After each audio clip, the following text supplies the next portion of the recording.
soit Jésus-Christ, le seul et vrai Dieu. Sa miséricorde soit avec vous. Je parie que si les autorités musulmanes acceptaient d'une part l'étude historico-critique du Coran et renonçaient d'autre part à persécuter et tuer ceux qui veulent quitter l'islam, ainsi que le Coran leur en fait le devoir, et que quelques rescapés réfugiés aujourd'hui en Occident, obligés de vivre sous protection policière, peuvent en témoigner, tels Nahed Mahmoud Medvali, Mahdi Alam, baptisé par Benoît XVI à Rome en 2008, Mohamed Al-Saïd Al-Moussaoui, devenu Joseph Fadel, et d'autres, eh bien je parie qu'il ne resterait bientôt plus personne à vouloir être encore musulman.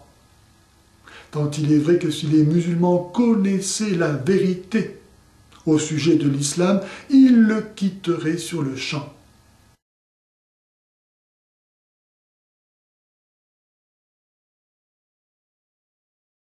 Mais les autorités musulmanes sont certainement incapables de relever ce défi.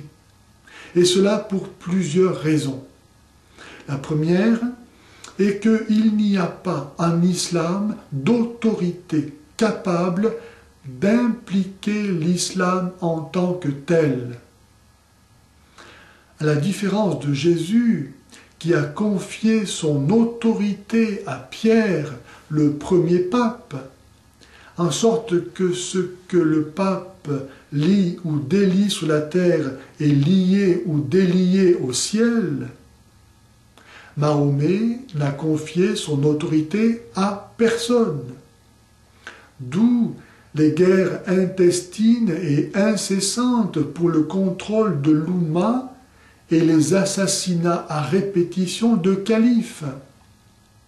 Comment ne pas voir, dans cette absence d'autorité personnelle et divine, une contradiction avec l'ordre voulu par Dieu en toutes ses œuvres?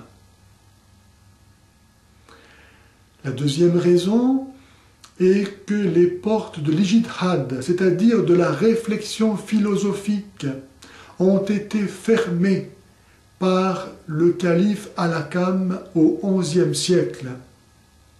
Aussi, à moins de renier la perfection de la direction donnée par Allah à l'Oumma, l'islam est condamné à la répétition de ce qu'il était, à la négation de tout progrès réputé depuis lors impossible, et donc à la mort, aussi vrai que la vie est croissance, épanouissement, nouveauté, au refus de voir appliquer à l'islam les méthodes de la recherche scientifique et à la condamnation à mort de ceux qui veulent quitter l'islam.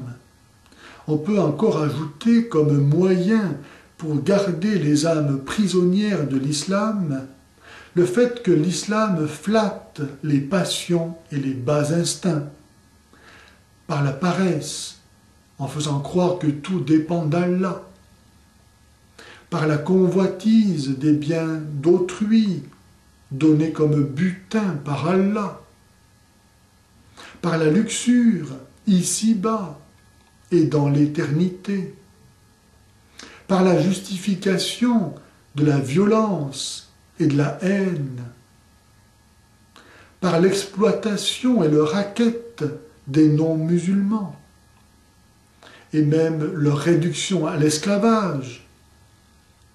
Autant de raisons, on le comprend, de s'opposer à voir notre défi relevé.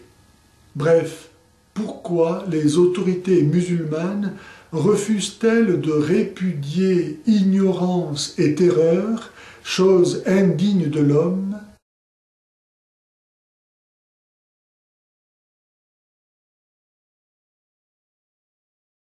que si les autorités musulmanes ne relèvent pas notre défi, alors elles donnent elles-mêmes la preuve que notre grand Bossuet avait raison lorsqu'il disait au sujet de l'islam, je cite, « Cette religion monstrueuse a pour toute raison son ignorance, pour toute persuasion sa violence et sa tyrannie, pour tout miracle ses armes, qui font trembler le monde et rétablissent par force l'empire de Satan dans tout l'univers.